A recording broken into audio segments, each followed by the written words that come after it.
Yes, we are live now. Namaskaram. Good evening to everyone.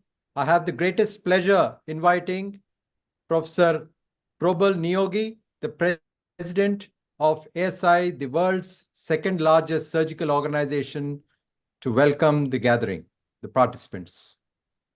Good afternoon and good evening to all of you.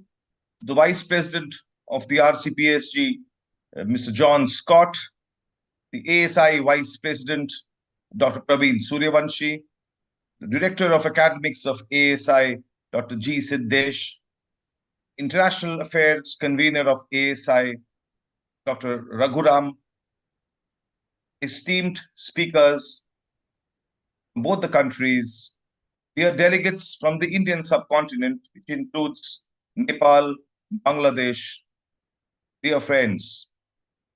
It's a great pleasure for me to welcome you all to this fourth webinar in this series of webinars between our two associations.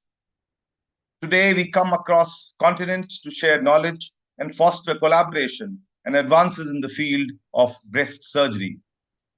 The event represents the spirit of global cooperation and the shared commitment to excellence in surgical practice and education. The Royal College of Physicians and Surgeons of Glasgow, with its long history of promoting surgical standards and training, and the ASI, the Association of Surgeons of India, known for its significant contributions to surgical advancements, and its members dealing with a substantial patient caseload, makes this webinar particularly interesting.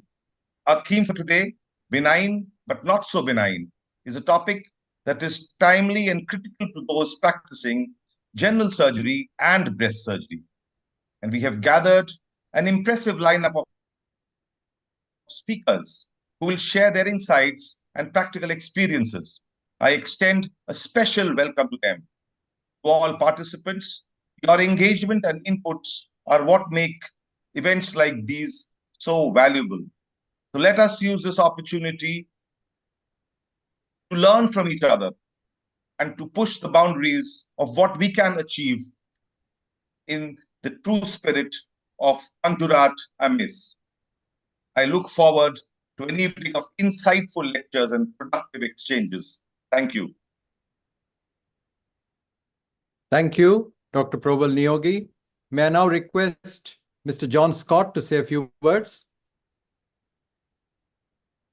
Thank you. I'm delighted to join the ASI this evening for, as you said, this fourth in the series of webinars. It's a fantastic collaboration and looking forward to learning with you together. Thank you for President Niyogi's very kind comments. Without further ado, I'd like to hand you back to the Director of Proceedings this evening, and very much forward to hearing all the talks and speaking to you later. Thank you. Thank you, John.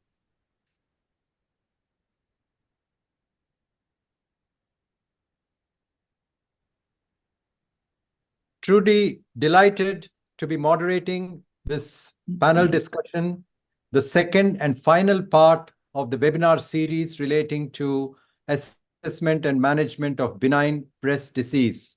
I would like to particularly express my gratitude to Mr. John Scott, the Vice President of the Royal College of Physicians and Surgeons of Glasgow, for helping me and guiding me in putting together this webinar series. So in benign breast disease, as we've discussed last time, the most important thing is not to do any harm. Very rarely do patients with benign breast disease require surgery. So it's very important to know what to do and what not to do.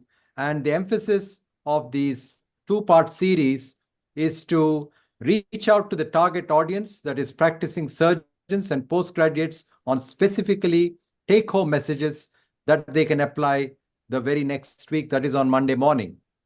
So the three topics today, the first being granulomatous mastitis, more specifically breast tuberculosis, very common in India, very often misdiagnosed, delayed diagnosis because of non-specific clinical, radiological, and histological features that makes the management of this disease very challenging. And we see scars like this, which we should not be seeing. And therefore, I'm sure that the renowned speaker, Professor Diptendra Sarkar, will enlighten us. Phyllodes, although rare, can be benign and malignant. And when it is malignant and it is spread, the treatment can be challenging. And this will be addressed by Professor Deo. Both Professor Deo and Dr. Diptendra Sarkar have been founder members of the Association of Breast Surgeons of India, which is the voice for breast surgery in this country.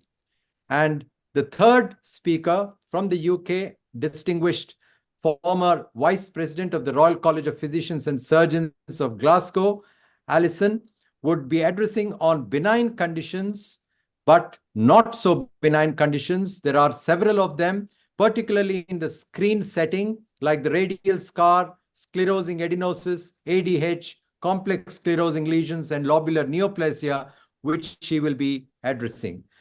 And therefore, I have great pleasure in welcoming all of you. And I now request Professor Siddesh, who is the past president of ASI and the director for the Academic Council, to welcome and introduce the first speaker, Professor Diptendra Sarkar. Thank you.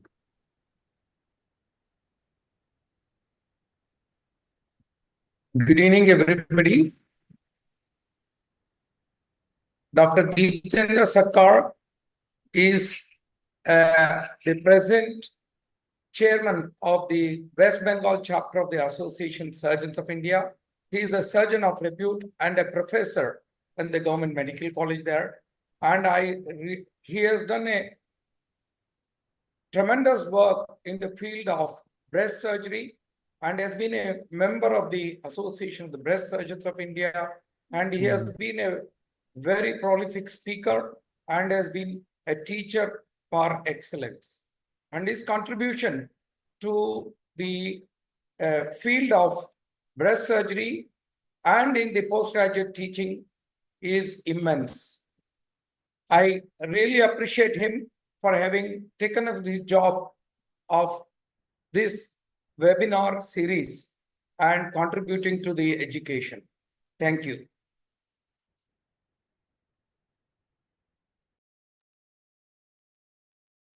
Avinit, could you please play the presentation? Thank you.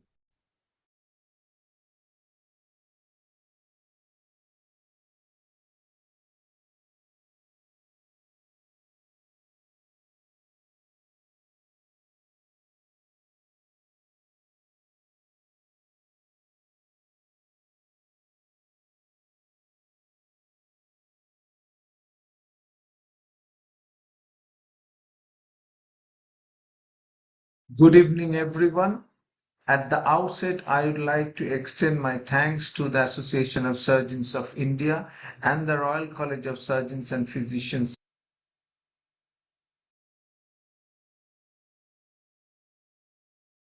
of Glasgow for organizing this series of webinars. The topic that I have been asked to talk on is ABCs of assessment and management of acute and chronic mastitis with reference to idiopathic granulomatous mastitis. We all understand that the standard of care today is triple assessment. We generally would not recommend FNA, but in places we agree because of non-availability, FNA still exists, but we would request that you very fast change over to cord biopsies. There are reasons to believe, and based on two major evidences from two RCTs which were conducted in India, that clinical breast examination breast screening program works, and there is a reduction in mortality in population by 30%. Therefore, clinical breast examination has revisited the scenario of breast healthcare very strongly. Ultrasound is the most commonly available diagnostic tool in low-mid economic countries. A lesion which is hypoechoic, a lesion which is heterogeneous, with irregular outline, with anteroposterior diameter more than the transverse diameter, with a posterior acoustic shadow, with loss of perilesional halo, and if you add a Doppler, you will find central vascularity. Mammogram has an edge in picking up clustered microcalcification, which is not usually seen in ultrasound, but this is a tool which is used after the age of 35 years. Core biopsy, as we say, is the standard of care. From ICMR, we strongly recommend that we do not, right at the beginning, indulge in doing ultrasound-guided core biopsies for palpable lesions. However, if you find the lesion is diffuse, ill-localized, impalpable, or it is a complex cyst like the ones you see in this picture, ultrasound guided biopsy is the standard of care. We come to the second part, which is acute and chronic mastitis. In all low and mid-economic countries, lactational mastitis is the commonest cause of mastitis. This is because of faulty latching technique, inability to diagnose during the antenatal period nipple areola complex abnormalities, which lead to ineffective breastfeeding, congestion and lactation mastitis, which progresses to breast abscess. The treatment of choice is ultrasound-guided aspiration only in cases where multiple aspirations have failed. One should proceed to go for an open biopsy, open drainage. Non-puerperal abscess or mastitis is the commonest reason for breast abscess in the Western world, which is also picking up in low-mid economic countries. It is due to periductal mastitis or due to infected cysts, hematomas, or due to hematogenous spreads. The diagnosis is made on clinical and ultrasound. In few cases only where it is really acute, one might go for an aspiration, but in chronic cases, a drainage is required by an open technique. In patients who have already developed fistula, appropriate surgical method should be adopted. We come to the third part of our discussion, which is granulomatous mastitis. Quite often it is blamed that tuberculosis is the overwhelming cause, but it has been found that idiopathic granulomatous mastitis, which is an autoimmune disorder, is the commonest cause. In our study between 2014 and 2017, we found that 80% of the granulomatous mastitis in the breast are idiopathic and autoimmune induced. The commonest presentation of IgM in low-mid economic countries are with chronic breast abscess around 80%, Poderrange around 35%, breast ulcers and sinuses. In some of the patients, tuberculosis might coexist with the other surgeries like mastectomy.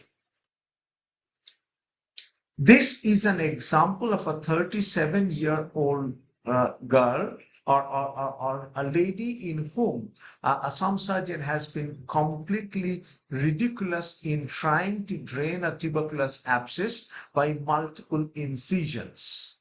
Once the diagnosis of tuberculosis was confirmed, anti-tubercular therapy was initiated. After the 9 months, this is the result. And at the end of 2 years, we find that there is an acceptable cosmetic recovery. Thus, the statement that we make is do not use your scalpels for treatment of tuberculosis unless you are not forced to. These are examples of tuberculosis, which is not extremely rare in clinical practice. This is an example of tuberculosis in a mastectomy scar being treated with anti-tuberculous drug therapy. This is the result after ATD. In our own series, in 3 years, we found 15 cases of tuberculosis, in which 12 were primary pathologies and 3 were an incidental finding following surgery. The main way to differentiate between a tuberculous granulomatous mastitis and that of idiopathic granulomatous mastitis is presence of central caseation necrosis in tuberculosis and absence of central caseation necrosis in case of autoimmune disorder. There are evidences, and this is a current publication in 2019, which suggests that prolactin is the main culprit. Traditionally, we believe that prolactin is responsible for the secretory activity of the lobules and in maintaining the gap junctions. In the last 3 years, what has evolved is that there are 2 prolactins which plays the traditional role. Number 1 is the P-prolactin or the pituitary prolactin, but the recently deciphered E-prolactin or epithelial prolactin is just a cytokine activator and works through IL-6. This is how a polymorphism of the prolactin gene or its receptor by MHC activation would lead to hyperprolactinemia, which in the final stage would lead to granulomatous mastitis. The 2 common pathways which are involved in prolactin-induced cytokine activity and parenchymal apoptosis and damage are JAK2 and STAT5 pathways, which activates the macrophage, and STAT1 pathways, which activates the polymorphs, and both of them together would lead to the cytokine activity. This is the initiation of granulomatous mastitis. Once there is autoimmunity, the gap junctions open up, the secretions reach in E-prolactin goes out and produces periductal or perilobular inflammation and necrosis or damage, leading to granulomatous mastitis. This was our first publication on decoding idiopathic granulomatous mastitis, which was presented in ABS and published as an abstract in EJSO. This is an example of how a non-caseating granuloma can be found in idiopathic granulomatous mastitis. A very interesting thing that we deciphered was that in 70% of the patients, there is a communication between the ductal system and that of the granuloma. And we got it presented and published in the EJSO around a couple of years back. We continued a prospective observational study, and in which there were 3 arms. Arm A, where steroid only was used, Arm B, where wide local excision was done, and Arm 3, where wide local excision was combined with total duct excision, because we believed in a hypothesis that there is a ductal communication or a lobular communication. What we found, and we published it in the Annals of Surgery from the English College, that steroid use was associated with 35% recurrence rate, whereas wide local excision is associated with 73% recurrence rate, and total duct excision combined with block wide local excision was associated with only 5% recurrence rate. Thus, this is the technique that we have advocated and we propose, that you can go for an en bloc excision, but one possible thing is it cannot be used if the lady continues to choose to have lactation in subsequent pregnancies, or it is a multicentric disease. Thus, the guideline that we would advocate is, for simple, uncomplicated lump, you have a choice of observation versus steroids. In patients with lump with secondary infection, primarily it has to be drained, confirm that it is not tuberculosis, then put on steroids. If it's a segmental disease with unifocal central ulceration and fistula, in that case, surgery can be the choice, or steroid if the patient chooses. In multicentric disease, the scope of surgery is limited.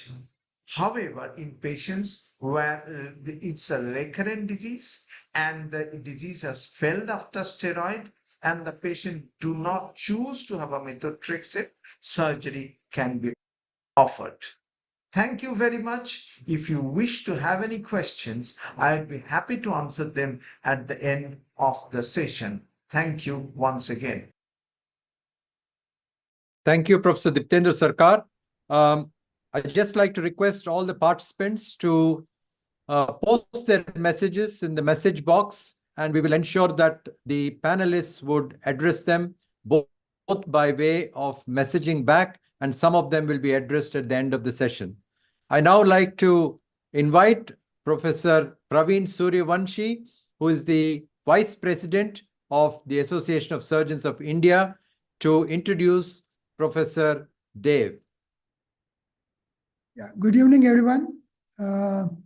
It's my honor to introduce Professor SVS Dev. At present, he is an oncology lead and senior consultant surgical oncologist at Apollo Hospital, New Delhi.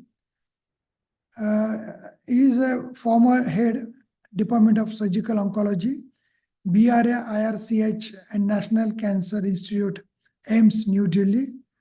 At present, he is President, Indian Association of Surgical Oncology, and also President of Association of Breast Surgeons of India. So, ladies and gentlemen, it gives me great pleasure to present Dr. SVS Dev. Thank you so much. Vinit, please play the presentation. Thank you.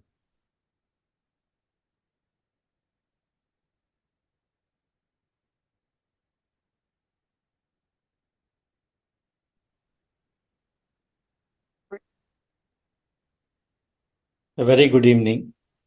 At the outset, I would like to thank the Association of Surgeons of India and the Royal College of Physicians and Surgeons of Glasgow for putting together this wonderful webinar on benign breast diseases. I'm going to speak on management of Phyllodes tumor, a very interesting clinical entity often encountered in general surgical practice.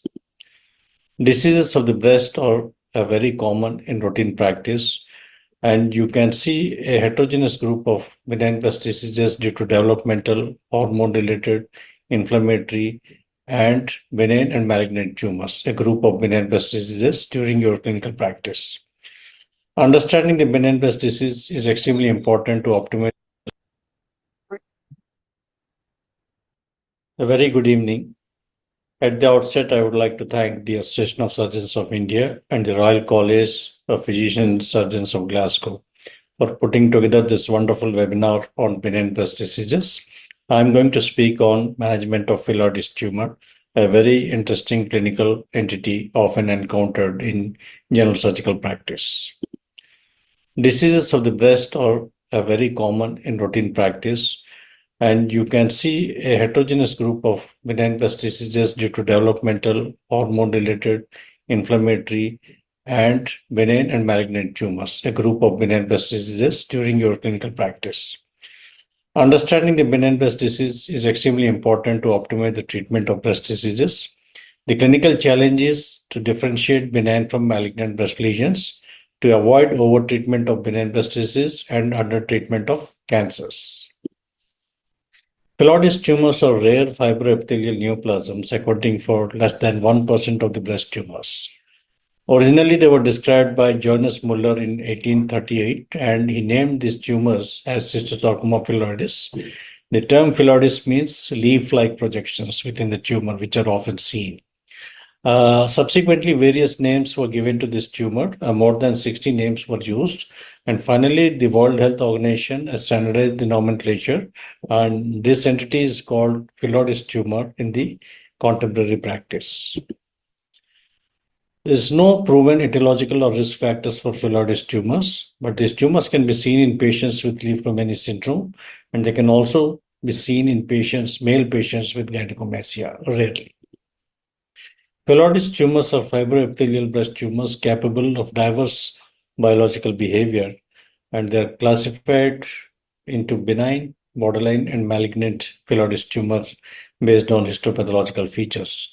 There's a significant overlap exists between fibroadenomas and benign Phyllodes tumors and malignant Phyllodes tumors and breast sarcomas. The common clinical presentation of Phyllodes tumor, they present as painless progressive breast masses. Most patients have smooth, multilobular, well-defined mass, which is firm in consistency, mobile, and painless. The tumor size can range between 1 centimeter to 40 centimeters in advanced Phyllodes tumors. The skin over the tumors is normally shiny, stretched, attenuated, and we can often see dilated veins over the tumor. Axillary nodal involvement can be seen in 10-15% of the time, but most of them, they are reactive lymph nodes. Rarely in advanced Phyllodes tumors, you can have nipple retraction, ulceration of the skin, chest wall fixation, and distant metastasis. So these are a few clinical pictures of Phyllodes tumors, advanced tumors. You can see the multilobulated, large, well-defined tumors with the typical skin features, thinned out, shiny, attenuated skin with dilated veins. So this is hallmark of Phyllodes tumor. How do you diagnose Phyllodes tumors? We normally adopt a triple assessment, which includes the clinical assessment, imaging, and core needle biopsy. And based on the histopathological features, you can diagnose most of the Phyllodes tumors. The typical mammographic features include a smooth multilobulated mass resembling a fibroadenoma. These are few mammographic images of Phyllodes tumor. You can see on the right side a patient with multiple Phyllodes tumors. Ultrasonography typically shows a solid hypoechoic and well-circumscribed lesions, and sometimes you can see cystic areas within the mass as shown in the picture on the right side, which can suggest a diagnosis of Phyllodes tumor. FNAC has a limited role. The core needle biopsy is recommended for histopathological diagnosis, and if there is a difficulty in diagnosing these tumors, excision biopsy is recommended. The core needle biopsy has 25 to 30% false negative rate, and the typical features which will help in diagnosing Phyllodes tumor on core needle biopsy include increased cellularity, mitosis, stromal overgrowth, and fragmentation. Grossly, these tumors look multinodular masses with the tan or grayish in appearance. They look like a head of a cauliflower. Sometimes they appear as fleshy and mucoid. So the typical pseudocapsule and leaf-like projections within the tumor are hallmark of Phyllodes tumors on gross examinations. And in malignant Phyllodes tumor, you can have also necrosis and hemorrhage within the tumor. So this is the typical picture of Phyllodes tumor, gray, solid multilobular lesion with leaf-like projections into these empty spaces you can see here. So this is the typical histopathological feature showing both stromal element and epithelial component. And you classify the Phyllodes tumor into benign, borderline, and malignant based on the following 4 histopathological features, which include degree of stromal cellular atypia, mitotic activity, infiltrative, circumscribed tumor margins, presence or absence of stromal overgrowth. So this is a typical chart showing how to differentiate benign from malignant Phyllodes tumor. The most important are the mitotic rates, which is, I think, less than 5. You often diagnose them as benign Phyllodes. If the mitotic rate is more than 10, they are considered malignant Phyllodes tumor. The other important histological features is stromal overgrowth and stromal cellularity. So based on these classical features, a good experienced pathologist can differentiate between benign, borderline, and malignant Phyllodes tumors as shown in these pictures. You can see on the lower down, we can see heavy cellularity and lot of atypia and mitotic figures, which are hallmark of malignant Phyllodes tumor. At the other extreme, on the top, you have seen a low cellularity, low mitotic rate, a typical benign Phyllodes tumor. Recently, we are also coming out with typical gene signatures. We are exploring in research whether we can differentiate these tumors based on the gene signatures, but it's still evolving. The differential diagnosis of Phyllodes tumor include a cellular fibroadenoma, a primary breast sarcoma, a periductal stromal tumors, and metaplastic carcinoma with spindle cell elements. Sometimes it's difficult to differentiate between Phyllodes tumor and these entities. So what is the treatment for Phyllodes tumor? Surgical excision is the mainstay of therapy.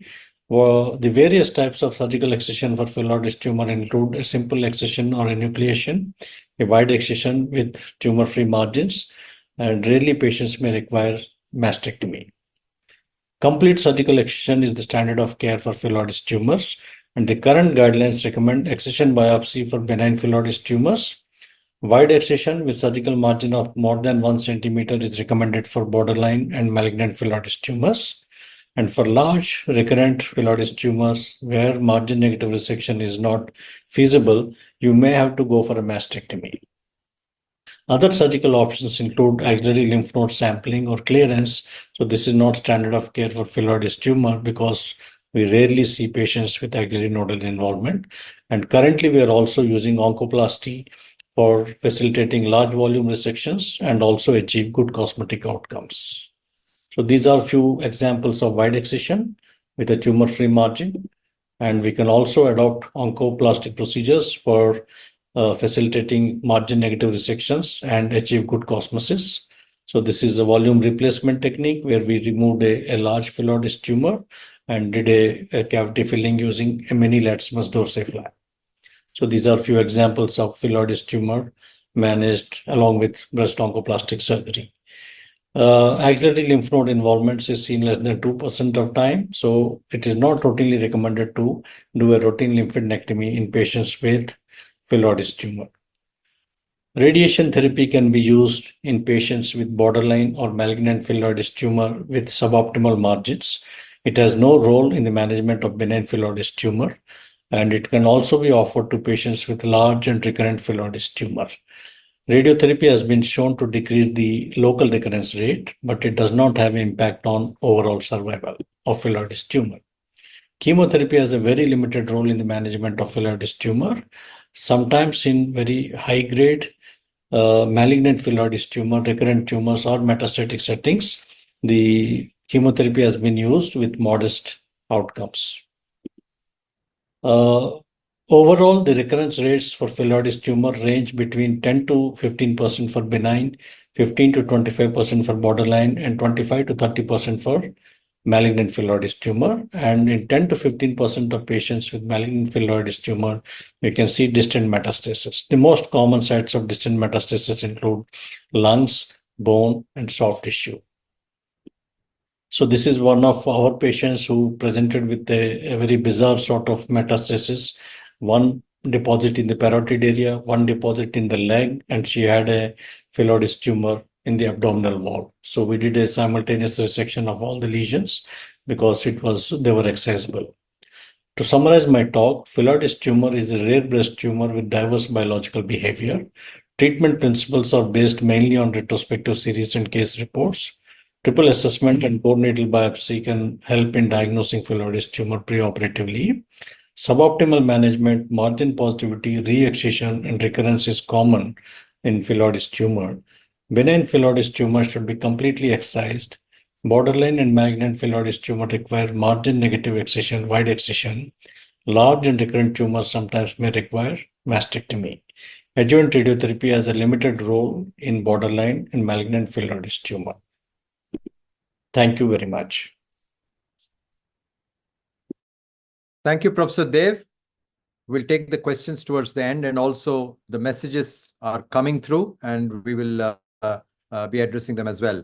So I now request Mr. John Scott, the Vice President of the Royal College of Physicians and Surgeons of Glasgow, to introduce Mrs. Alison Lanigan. Good evening. I'm delighted to introduce Miss Alison Lanigan, who's been a long-time colleague of mine. She's a consultant breast surgeon in the Glasgow region and a recent Vice President of the Royal College of Physicians and Surgeons of Glasgow. Alison has had a full-time interest in breast surgery and also a keen interest in education and examining in general surgical careers. Alison is going to talk to us today about the complexities of breast disease that is maybe benign, but not so benign, and shed some light on this area for those of us who are not very intelligent. Thank you.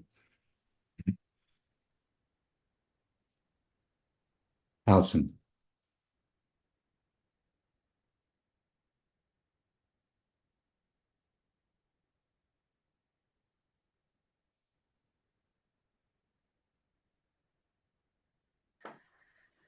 Hello, my name's Alison Lanigan. I'm a consultant breast surgeon in the west of Scotland and a past Vice President in surgery at the Royal College of Physicians and Surgeons of Glasgow.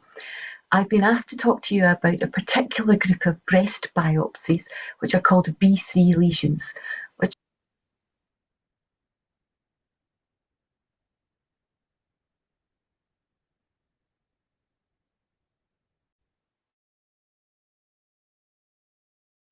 are essentially benign, but not so benign, and I'll explain why.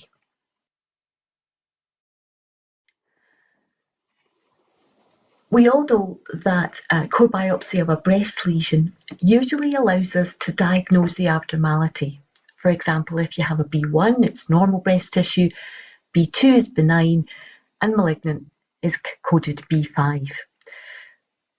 But increasingly, our pathology reports describe a lesion as B3.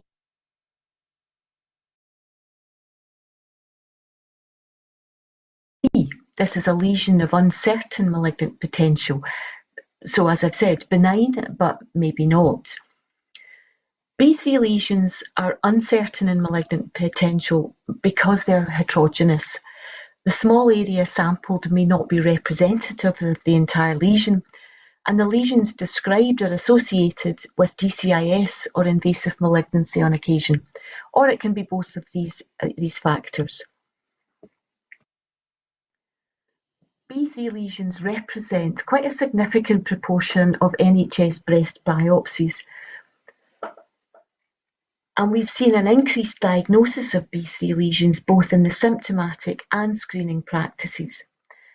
This increase is likely due to an improved pickup of abnormalities with the introduction of digital and tomographic mammography. But it also relates to a more comprehensive list of lesions and more agreement on what should and shouldn't be included in the B3 category. The list of B3 lesions that we'll discuss has a particular nomenclature. One of the problems in researching B3 lesions is the overall description and what is included. This list here is the list of the B3 lesions used in the UK, and I'll describe why we have these terms, how it relates to diagnosis. Atypical intraductal epithelial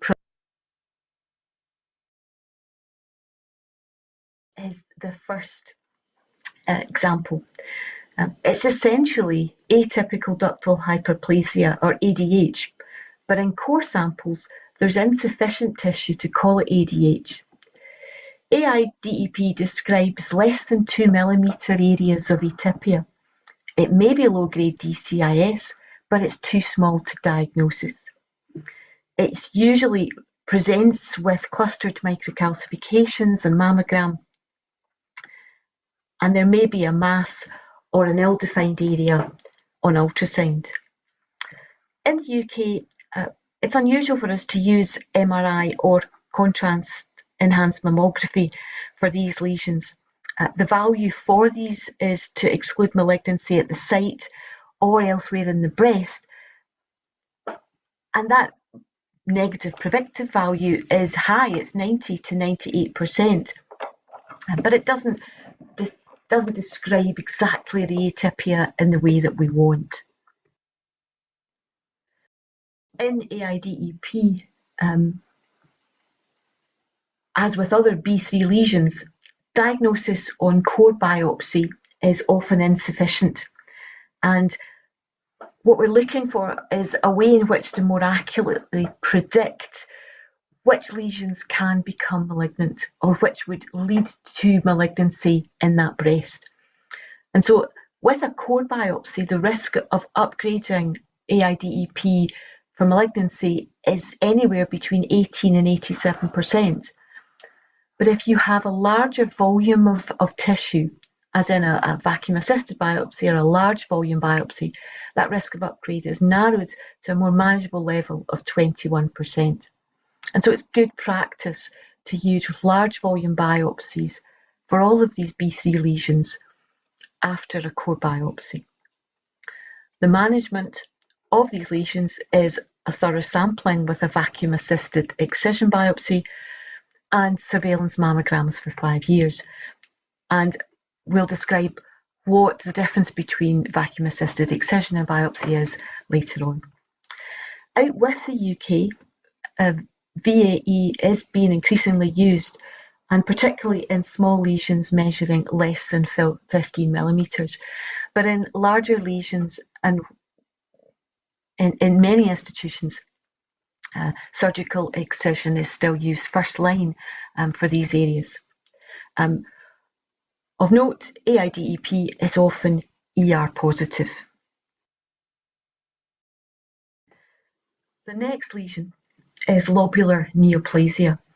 Now, this describes the core biopsy appearance of what is likely to be either atypical lobular hyperplasia or classical lobular carcinoma in situ. But again, to diagnose these, you need larger biopsies. In general, lobular neoplasia is low to intermediate grade and, as expected, has reduced ecadherin staining. In many ways, like lobular cancer, it's mammographically occult and often found incidentally on biopsies of other lesions. Lobular neoplasia confers an increased risk of malignancy to the patient, both at the site of the biopsy and also in either breast. So it's a risk factor for breast cancer in either breast. Atypical lobular hyperplasia more so has a risk for the same breast, and it's up to 3 times higher. Lobular neoplasia is also often ER positive. The overall upgrade rate for lobular neoplasia is 27%, so 12% for ELH, 22% for LCIS. However, the risk of actual malignancy at the site remains low, with only 3.1% recorded for lobular neoplasia, 2.5% for ELH, and 5.8% for LCIS. We manage lobular neoplasia in much the same way as many of the B3 lesions, by excising this area or sampling thoroughly and using 5 years annual mammogram surveillance. However, there is still huge variation internationally in how lobular neoplasia is managed. For example, US studies show that 95% of patients had surgery, 4% had mastectomy, and 5% of patients had bilateral mastectomy. This relates to the increased risk of malignancy in any part of the breast and in both breasts. In the Netherlands, nearly 3/4 of patients had surgery, and of those, 50% had breast conserving, but 10% of patients had mastectomy. Mastectomy is not recommended for classical LCIS, and when we find LCIS at the excision margin of our cancer resections, It does not require re-excision. There's no increased risk of recurrence of cancer when you have the LCIS. Pleomorphic LCIS is not a B3 lesion. It's different. It's a B5A, and it's different in many ways. It can be ER negative, HER2 positive, as well as being ER positive. It has a much higher upgrade rate of 41%. And pleomorphic LCIS should be regarded and treated as more akin to DCIS. Flat epithelial atypia is our next B3. It's one of the B3 lesions where it was very much reclassified and the description tightened. It includes columnar cell atypia, columnar cell hyperplasia with atypia, ductal intraepithelial hyperplasia, and atypical cystic ducts. It's present in the terminal duct lobular unit and presents often with microcalcifications, but occasionally an irregular hepatic mass on ultrasound. Higher grade lesions of this category are often reported as B5A. It's difficult to put together research and accurate figures with FEA, partly because of this redo of the description, because previously it included many lesions very much typical of hyperplasia but without atypia, and these are pure benign lesions that shouldn't be included in this category.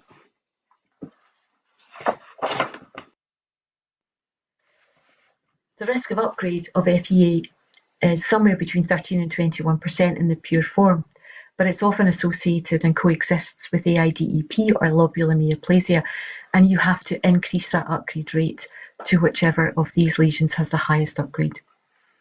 We treat it the same way. We excise, we sample it thoroughly with VAE, and we follow up with 5 years of mammograms.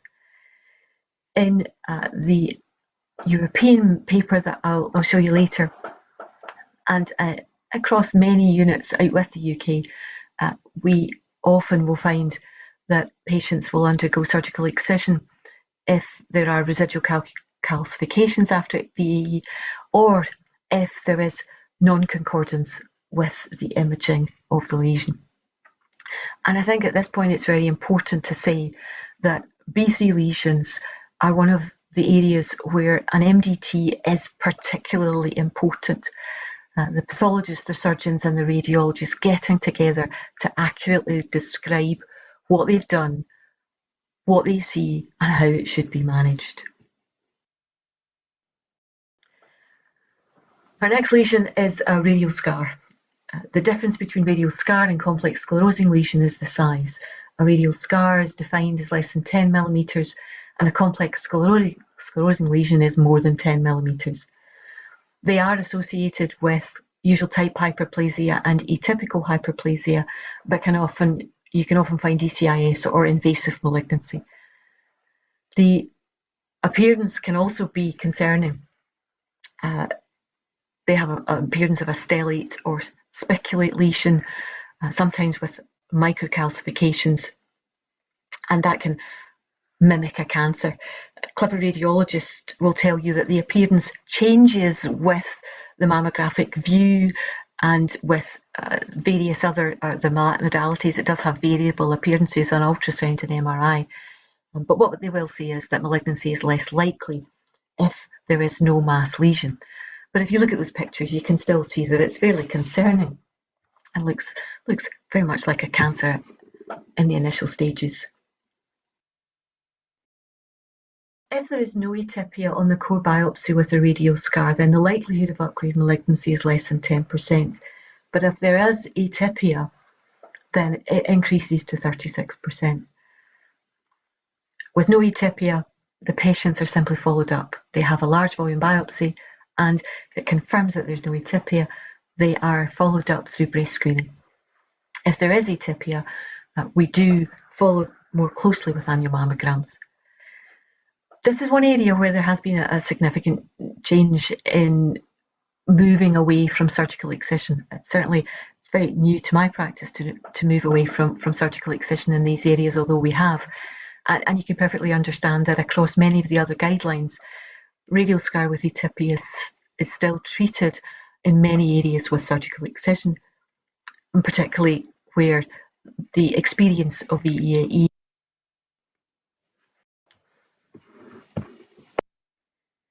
The final B3 lesion I'm going to discuss is a papillary lesion. Intraductal papillary lesions can show intralesional heterogeneity. Papillary lesions can be anything from papilloma to a papillary cancer. And the importance is to assess the size of the area of atypia. If you have less than 3 millimeters of atypia within it is called a papilloma with atypia. But if that atypia increases to more than 3 millimeters, it's reclassified as DCIS. Papillary lesions tend to present with nipple discharge, but can often be incidentally picked up on imaging for other symptoms. On imaging, you'll find that you often have, on mammogram, dilated ducts, a mass lesion, some cluster of calcifications, or they can be completely occult. An ultrasound will show a dilated duct with a well-defined nodule. MRI, you can have enhancing irregular masses or a mass within duct, but these are all unable to differentiate whether there is atypia. On imaging, you can also find multiple peripheral papillomata. These are more likely to be associated with atypia or DCIS. And the risk factors for atypia and for increased chance of malignancy are if the lesion is palpable, you have a blood-stained nipple discharge, the size of the lesion, an increased size, and the degree of radiological suspicion. The risk of upgrade with papillary lesions without atypia is 9%. The risk with atypia is much higher, it's 36%. And the risk of malignancy is at the site of the lesion. Papillary lesions are different in their management in terms of the other B3s because we have to perform a surgical excision as it's the only way to accurately measure the size of the area of atypia.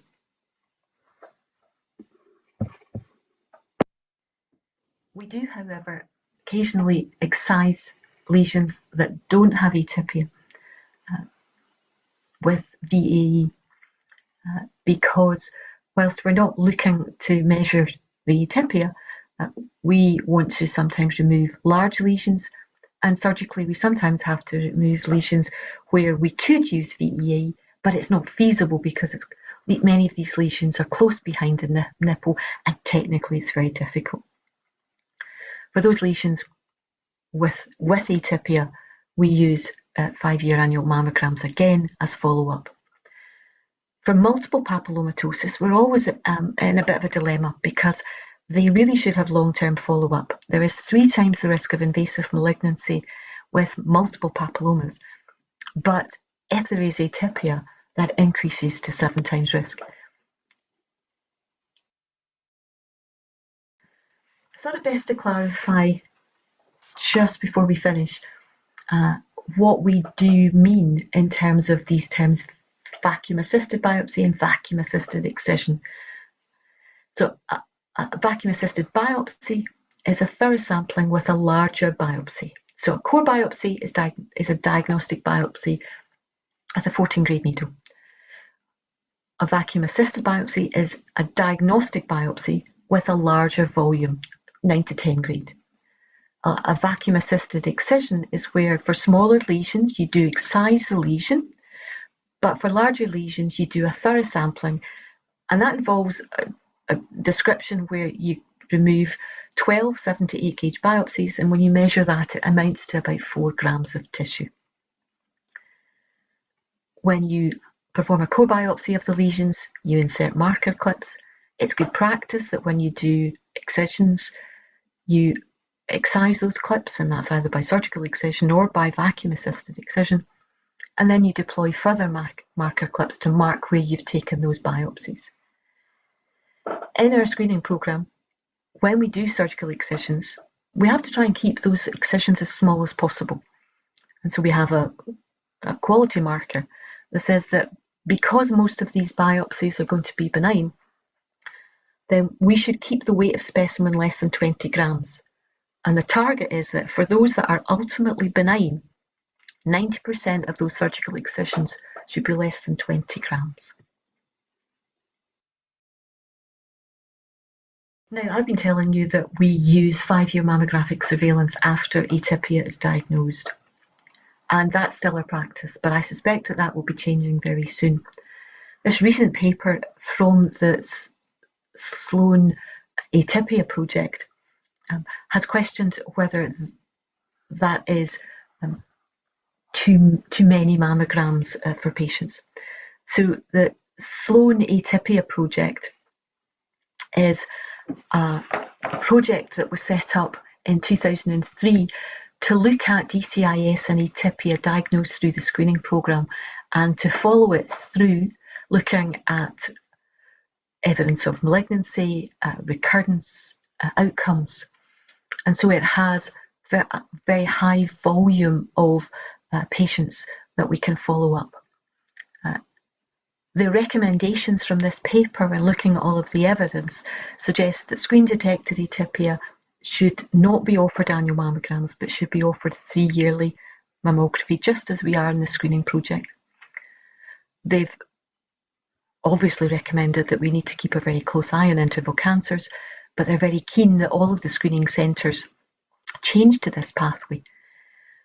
They were at pains to say that long-term risk within atypia is still present, but the changes to the short-term surveillance are not really going to make any difference to that, because the long-term risk was not being addressed by the annual mammograms for 5 years, and therefore we should be mindful that it's still there, but there's no need to prolong surveillance or to continue with our current surveillance for that long-term risk.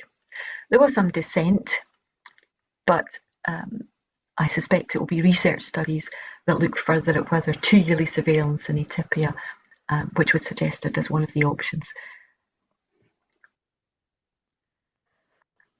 And we should say something about prevention. Prevention in atypia has mainly been as part of studies looking at the family history and prevention and family history of breast cancer. The 10-year breast cancer risk in atypia and LCIS within many of these programmes has been addressed, and it can be reduced from, for example, 21% to 7.5%. That reduction occurs with tamoxifen, raloxifene, and with aromatase inhibitors. But it's a reduction that only happens with ER-positive cancers and generally good prognosis ER-positive cancers. So looking across all of the studies that have looked at this issue, there's no survival benefit. And the problems with most of these family history trials is that their inclusion of B3 lesions is small. So you're looking at 4 to 8% of the patients in these studies are included because they have B3 lesions. And when you look at these studies of family history and prevention overall, the uptake of the anti-estrogens is quite low. So less than 10% of patients who have a family history of breast cancer want to take these drugs. When they do take them, their compliance is really poor. And even though you can say there is a 50% reduction in the risk of developing malignancy, people still don't want to take the drugs because of side effects. And also, it's just generally not widespread practice for that reason. And so we can use these drugs, but we tend not to because the patients really don't want to take them. I've listed you some essential reading, which will come with the slides. These are the essential papers when you're looking at the way that we deal with B3 lesions in the NHS screening practice and in our symptomatic practice in the UK. These are the papers certainly from our colleagues in Europe, and the consensus of experts across the European area. Thank you very much. Thanks very much, Mrs. Alison Lanigan, for this insightful talk on several issues relating to B3 lesions, which are not very commonly encountered in India because breast cancer screening is not routinely done. It's only opportunistic screening. But I'd like to first ask Professor Diptendra Sarkar. You have very eloquently spoken about granulomatous mastitis. You have demonstrated this through various publications in indexed journals. I'd like to specifically ask you about the management of tuberculosis of the breast. You have one slide shows how not to manage TB breast by making multiple incisions and scarring the breast. I'd like you to highlight this aspect of management of tuberculosis of the breast. Obviously, most of the times we don't get a diagnosis, and provided one gets caseating necrosis, Langhans giant cells and epithelioid cells, it is a routine practice for us to commence empirical anti-tuberculous therapy, which you have also highlighted. So I request you to throw some light on this aspect of care. Thank you, Dr. Raghu. I mean, the statement that I made as a one-liner, scalpels are not to be used in tuberculosis. It is not only good, it's detrimental for the patient. So once you have an evidence, either one by histopathology showing caseation, B by AFP staining, C by CBNAT/TB-PCR, you can start anti-tubercular drug therapy. There are certain cases where there may be confusions, and the government of India has certain guidelines. You can talk to your chest physician and initiate tuberculosis. 80%, however, when you have a non-caseating granuloma, is an idiopathic granulomatous mastitis. We are, as of now, unsure why the Asian population is more prone to idiopathic granulomatous mastitis. And my friends who run the clinic in the UK, they tell me that they get idiopathic granulomatous mastitis mostly in Asians. It must be related with some specific genetic mutation. As of now, we don't know the exact initiating factor, but as I say, steroids are the primary medicine of choice. But again, I once again reconfirm your statement that in tuberculosis, for God's sake, do not use scalpel. Thank you, Diptendra. Professor Dev, very good, excellent talk. So Yes, one question that has come from the audience is skin excision necessary in phyllodes? And I would like to ask you, what proportion of phyllodes are malignant? And managing metastatic phyllodes can be very challenging. So what are your views about this? Thank you, Raghu. I think we have three questions. The skin re-excision is not routinely done. It is not mandatory for a small phyllodes, which is located deep to the skin. But if we see advanced phyllodes with lot of attenuation and thinned out skin, normally we include part of the skin as a margin, as well as there is excess skin because of tissue expansion. So these are the technical reasons and oncological reasons for removing the skin. So it depends on the size of the tumor, location, and extent of skin stretching. Coming to the second question, the frequency of malignant phyllodes is around 20 to 30%. 50% of the tumors are benign tumors. For metastatic phyllodes tumors, it's very challenging to treat because 15 to 20% of malignant phyllodes can develop distant metastasis. Normally, the systemic therapy approach using chemotherapy on the lines of sarcoma has been tried, but with very modest success. And if they are amenable for excision, if there are 2 or 3 lesions, sometimes we resort to surgical excision, but long-term control rates are not very good in metastatic phylloid cancers. Thank you, Professor Dev.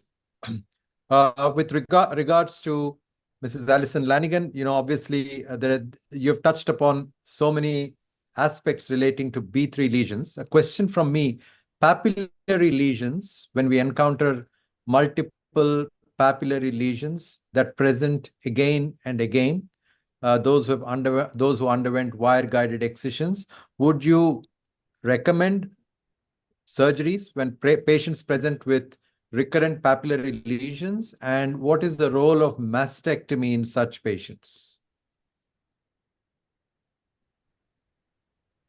So for multiple papillomatosis, we don't recommend surgery unless they develop malignancy. The extent of disease is too much. It's just as you wouldn't excise all the foci of atypia within a breast unless you found malignancy, then we wouldn't do that. We would monitor closely. And often, if you do develop a malignancy in an area of multiple papillomatosis, then you may have to excise quite a wide area.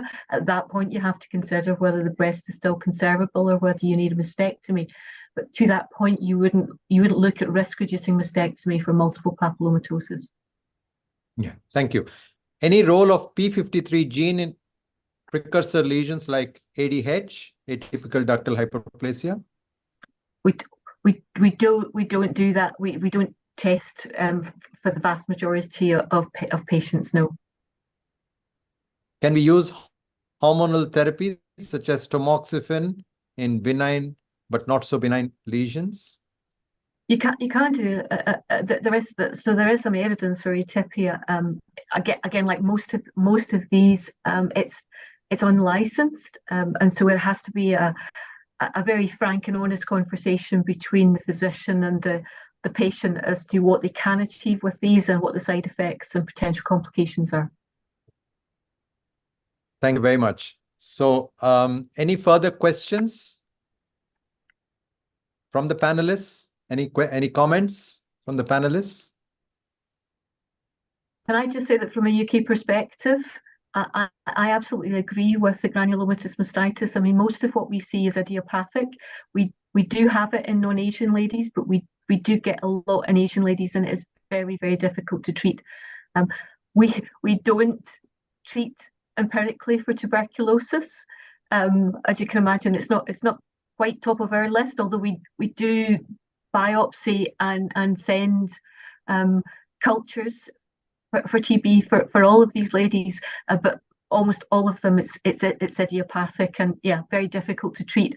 And those appearances that you get on those pictures that were there, unfortunately, you're not alone, and you get appearances quite like that without sticking knives into breasts, because they do look really, really quite horrific for these poor ladies with the idiopathic ones, and you almost wish that you would have some TB there so that you had some better treatment for them.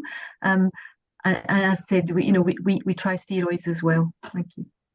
I found, I must say, one moment. I must say there is a lot of reluctance to commence anti-tuberculous therapy in the UK, and I've come across quite a few patients from the UK coming to India to take the treatment.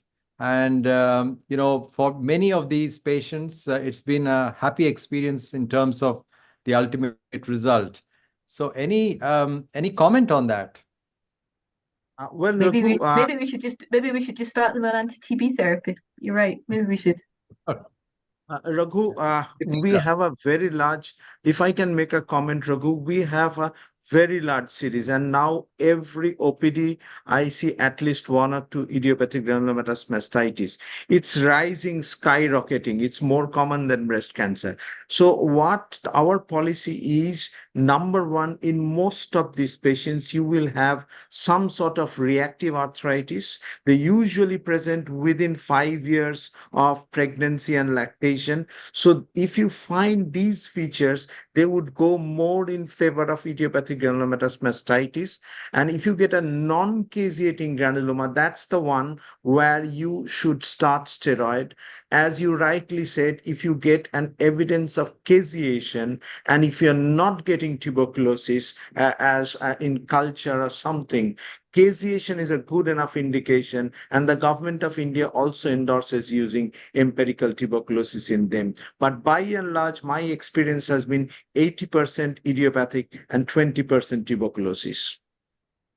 Yes, thank you. So I think that also answers this question. Is there any role of prophylactic anti-TB treatment for granulomatous mastitis, which is indeterminate in biopsy? Indeterminate is a very loose word. I think, as Professor Diptendra has mentioned, caseous necrosis, epithelioid giant cells, and Langhans giant cells and epithelioid cells. If it's there, then I think anti-tuberculous therapy can be commenced. And in others, one has to treat as they would treat an idiopathic granulomatous mastitis. Am I right, Diptendra? Yeah, exactly. Mr. Scott seems to have a question. He has raised his, Mr. Scott, please. John. Thank you. I'd like to ask Dr. Dio's experience with using oncoplastic breast reconstruction technique in the setting of Phyllodes tumor. Would you do that as a one-stage or a two-stage technique, given sometimes the difficulty in establishing an appropriate margin around about the tumor and knowing how aggressive it is? Yeah, John, that's a very good question. Normally, we don't use it in the upfront setting when you are suspecting a Phyllodes tumor and you are not sure whether it is a benign, borderline, or a malignant tumor. Most of the time, we use this when the patients come for re-wide excision after a diagnosis of malignant Phyllodes, where they are undergoing a re-wide excision, where the volume loss is significant. Then we go for a frozen section and do an oncoplasty at the same time. And we also offer oncoplasty in selected patients with recurrent tumors where a large volume resection is required. We use a LD flap or a volume replacement techniques. It is not routinely done for upfront simple excisions for suspected Phyllodes tumors. Thank you. Thank you, sir. So, Dave, you wanted to make some comment. So is there any specific comment you wanted to make? I think, Raghu, I think the biggest challenge in Phyllodes tumors is the diagnosis, the pathological expertise, differentiating benign and borderline and malignant. So surgeons have to be in touch with the pathologist and keep checking the histopathology, make sure you are dealing with a good histopathological diagnosis and avoiding re-excisions, because multiple excisions, the rates that have been described is almost 30 to 40%. So whenever feasible, try to do a margin negative resection in a clinically suspected a borderline or malignant Phyllodes, and try to avoid re-excisions as much as possible. So these are the few things I think in the clinical management, we often face challenges, the differentiation, the pathological diagnosis, and need for re-excisions. Thank you. Thank you, Dave. So I think with that, we come to a close with regards to the discussion, and any further questions can be posted in the message box, and we'll ensure that the panelists would answer them. So I think we have the pleasure of having with us Professor John Camilleri Brennan, the other surgical vice president of the Royal College of Physicians and Surgeons of Glasgow. Would you like to say a few words in closing remarks? And also over to you, John Scott. Thank you. It's been a pleasure to meet up with the expert panel of the Association of Surgeons of India. Those were very good talks. And certainly, Ms. Lanigan has also delivered an excellent talk on the management of these borderline lesions. Certainly, these talks are helping us to continue to develop and progress the management of benign breast disease, both locally in the UK and also in India. And I'm very pleased to announce that we're going to continue with these line of webinars, and hopefully we'll be having webinars on upper GI disease in the near future. Thank you very much. John Scott? Yeah. And my thanks again to the Association of Surgeons of India for hosting this webinar. It's been fascinating and really educational, of great value. My thanks to Dr. Dio, Dr. Sarkar, Ms. Lanigan for their excellent clarity of presentation on these areas of clinical equipoise. And I'm sure the cogent management strategies they've introduced to us will help enhance the outcome of patients that present with these pathological conditions. So thank you all. Thank you. Thank you. Thanks, everyone, and namaskaram and good evening. Thank you. Thank you, Raghu. Thank